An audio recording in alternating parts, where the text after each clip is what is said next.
నాయకుల మీద, సీనియర్ నాయకుల మీద ఒకసారి రుచి మరిగాక వాళ్ళకి అర్థమైంది కేసు అవసరం లేదు, ఎవిడెన్స్ అవసరం లేదు, ఒక కథ రాసుకుంటే స్క్రిప్ట్ పక్కాగా ఉంటే ఆ పాత్రలో అంబటి రాంబాబునైనా తీసుకురావచ్చు, విడుదల రజనీనైనా తీసుకురావచ్చు, నాగార్జునైనా తీసుకురావచ్చు, ఇంకోరినైనా తీసుకురావచ్చు, ఆఖరుకు జగన్మోహన్ రెడ్డి గారి వరకైనా పోవాలంటే పోవచ్చు అని చూపే ప్రయత్నం, ఆ దిశగా ఏదంటే అది కథలు అల్లుకుంటూ మొదలయ్యారు. ఈ ధైర్యం ఎక్కడి నుంచి వచ్చింది? ఆ రోజు మొదలుపెట్టిన ఇది ఆ తర్వాత ఇక్కడికి వచ్చేసరికి ఇలాగే జరుగుతుంది అనుకున్నాం, వార్నింగ్ ఇస్తూ వచ్చాం, అలాగే జరుగుతూ వచ్చింది. ఇప్పుడు అమాయకుల మీద కూడా పడుతున్నారు. పొలిటికల్ యాక్టివిస్ట్ కాదు, నాయకులు కాదు, సింపథైజర్స్ దాటి ఇప్పుడు సామాన్య జనం మీద, మీ జర్నలిస్టుల మీద ఎవరైతే ఇప్పుడు మనకేం సంబంధం లేనుకుంటున్నారో వచ్చి మా దారిని మేము రాసుకొని పోయి పెడతామంటున్నారు కదా, మీ మీద పడతారు. ఆల్రెడీ అది మొదలైంది. సామాన్య జనం మీద కూడా పడినారు.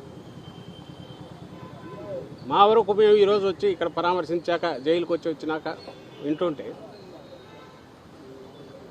నందిగం ఈయన సురేష్ గారి మీద ఇప్పటి 12 కేసులు, సరే కొన్ని డిస్పోజ్ అయ్యాయి, బెయిల్ ఇది వచ్చాక ఆఖరణ ఒక కేసు, తప్పుడు కేసు ఒకటి పెట్టారు, తీసుకొచ్చి పెట్టారు. ఈరోజు అది బెయిల్ వస్తుంది, ఇంకోటి తయారవుతోంది అని తెలుస్తోంది ఎక్కడో, అది రావాలి. అలాగే ఇంకోటి ఏదో ఎక్కడో అడ్డగించినాడు అని చెప్పి ఇంకొక కేసు పెట్టారంట. బహుశా ఆ సెక్షన్ ఇది కాకపోవచ్చు. అంటే దాన్ని ఎట్లా బయటికి రాకుండా చూడాలి ఒకసారి వచ్చాక అని. అలాగే తురకా కిషోర్ అని ఆయన మీద 8 కేసులు. వాళ్ళ తమ్ముడికి అసలు సంబంధం లేదు, బెంగళూరులో ఎక్కడ ఉంటాడు, ఆయన మీద 3 కేసులు. ఆయన మున్సిపల్ చైర్పర్సన్గా చేశాడు మాచర్లకు. లేటెస్ట్ వచ్చి ఇంకో రిపోర్టర్ 2 కేసులు అక్కడ పెట్టారు. ఈయన మీద విచిత్రమైంది అంటే కిషోర్ మీద లేటెస్ట్ 2023లో తెలుగుదేశం పార్టీ నాయకుడి ఇంట్లో 30,000 దొంగతనం చేశాడట మున్సిపల్ చైర్పర్సన్. ఆ కేసు నిన్న 28, అంటే ఇది బెయిల్ వచ్చి ఇంకా రిలీజ్ అవుతాడు కాగానే 28వ తేదీ కంప్లైంట్ తీసుకొని 23లో పెట్టే ఇన్సిడెంట్ జరిగిందని 28 మే కంప్లైంట్ తీసుకొని ఇమ్మీడియట్ పీటీ వారెంట్ తీసుకొని అది ఒక కేసు పెట్టేశారు. ఏది దొంగతనం అని 30,000 రూపాయలు మున్సిపల్ చైర్మన్ పోయి ఇట్లా దొంగతనం చేశారు. అంటే బియాండ్ రీజన్, చెప్పేది నమ్ముతారా లేదా కూడా ఇప్పుడు పట్టించుకోవట్లా, అవసరం లేదు వాళ్లకు. ఇప్పుడు ఇక్కడ వచ్చి మాట్లాడుతుండగానే మీ జోబులో ఇది ఈయన తీసాడనో, అక్కడేదో లాగాడనో తీసైనా ఇంకో జోబులోంచి ఈయన తీసాడనో కేసు పెట్టేయచ్చు. ఇది 2 ఏళ్ల తర్వాత పెట్టచ్చు, 5 ఏళ్ల తర్వాత పెట్టచ్చు. అంటే మేము 4 ఏళ్ల తర్వాత వచ్చి ఏం చేయొచ్చో ఇప్పుడు చెప్తున్నారు. దానికి దారి ఈరోజు వేస్తున్నారు. వీటి పరాకాష్ట మనం చూస్తే సామాన్యుల మీద పడుతుంది. ఎప్పుడైతే రీజను, రైము, రీతం ఏమి అక్కర్లేదు, ఓ రేషనల్ అక్కర్లేదు, ఒక ఆధారం అక్కర్లేదు, పొగ కూడా అవసరం లేదు, మనకు ఒక కథ స్క్రిప్ట్ తయారైతే చాలు. ఆ స్క్రిప్ట్ కూడా మళ్ళీ అది హాచ్పాచే, ముందేం తయారు చేసుకోవాల్సిన అవసరం లేదు, మొదలు పెట్టాక యాడ్ చేసుకుంటూ పోవచ్చు. దాని పరాకాష్ట ఈ మధ్య మనం తెనాలిలో చూసింది. ఒక్కసారి చట్టాన్ని ఇంప్లిమెంట్ చేయాల్సిన వాళ్ళను విశృంఖలత్వానికి అలవాటు చేశాక, పొలిటికల్ అవసరాల కోసం వాళ్ళని వాడడం మొదలుపెట్టాక, ఆ తర్వాత ఎవరి కంట్రోల్లో ఉండకుండా ఎట్లుంటుంది అనేది సంవత్సరానికే, ఈ పాలన వచ్చిన సంవత్సరానికే మన కళ్ళ కట్టినట్టు చూపిస్తున్నారు. లేకుంటే సర్కిల్ ఇన్స్పెక్టర్లు తెనాలి రోడ్డు మీద కూర్చోబెట్టి సినిమా షూటింగ్ చేసినట్టు పట్టగలిగిన ఇది ఎవరైనా ఎక్స్పెక్ట్ చేస్తారా? కస్టోడియల్ టార్చర్ వింటున్నాం, లేదా ఆవేశంగా ఎక్కడన్నా రియాక్ట్ అయ్యేది జరుగుతున్నాయి, వాటి మీదే ఫైట్ చేస్తున్నాం. నేను అన్నట్టు తప్పుడు కేసుల మీద ఫైట్ చేయొచ్చు. ఇది ఏ చట్టం లేదు, కేవలం కాకి డ్రెస్ వేసుకున్నారు కాబట్టి మేము శిక్ష కూడా వేస్తాం. ఎక్కడో అండర్ డెవలప్డ్ దేశాల్లో, వెనకబడిన దేశాల్లో వినేవాళ్ళం, ఆటవిక నియమాలు ఉన్న చోట వినేవాళ్ళం, రాళ్లతో పెట్టి కొడతారని ఇది చేస్తారు. అది కూడా తెగల వాళ్ళు ఎవరో చేస్తే, ఇది ఏకంగా మీకు అధికారం ఎక్కడి నుంచి వచ్చింది? నువ్వు పోలీస్ డ్రెస్ వేసుకునే వల్ల వచ్చింది. అది ఎక్కడి నుంచి వచ్చింది? నీకు రాజ్యాంగం వల్ల వచ్చింది. నువ్వు లా అండ్ ఆర్డర్ ప్రొటెక్ట్ చేయమంటే, ఒకరెవరైనా కేసుకు సంబంధించి నిర్ణయించాల్సిన న్యాయస్థానం అయితే, నువ్వు న్యాయస్థానం దాటి పంచాయతీ చేయడం కాదు, శిక్ష కూడా నువ్వే చేస్తున్నావు, రేపు ఉరి కూడా నువ్వే తీస్తావు. ఇట్లాంటి వాళ్ళు ఉంటే సమాజానికి చీడపురులని నువ్వు అనుకొని వీళ్ళు చేస్తారు. ఈ విచ్చలవిడితనం ఇది ఎక్కడి నుంచి వచ్చింది? ఈ బరి తెగింపు ఎక్కడి నుంచి వచ్చిందంటే పొలిటికల్ ఎస్టాబ్లిష్మెంట్, పొలిటికల్ లీడర్షిప్. స్టేట్ను హెడ్ చేస్తున్న ముఖ్యమంత్రి ఆయన కొడుకు స్వయంగా అవును మేము రెడ్ బుక్ రాజ్యాంగం ఇంప్లిమెంట్ చేస్తాం, రెడ్ బుక్ అంటే ఇట్లుంటుంది, తాట తీస్తాం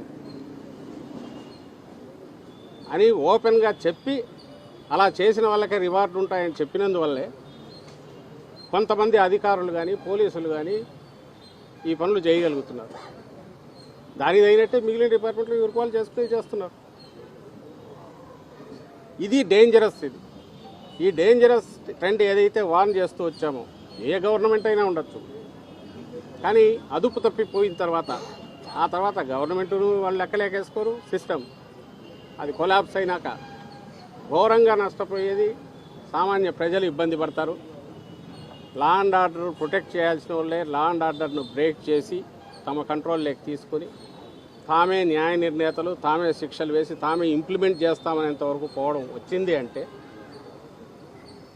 ఇంకా అక్కడికి ప్రజాస్వామ్యం సంగతి వదిలేయండి, కామన్ మామూలు జీవితం కూడా కరువు అయిపోతుంది. ఆ పరిస్థితి వచ్చింది అనేది అలార్మింగ్గా ఉంది. నిన్న నెల్లూరులో కాకాని గోవర్ధన్ రెడ్డి ఆయనను తీసుకొచ్చే తప్పుడు కేసులు ఇంకా 4-5 వండుతున్నట్టున్నారు.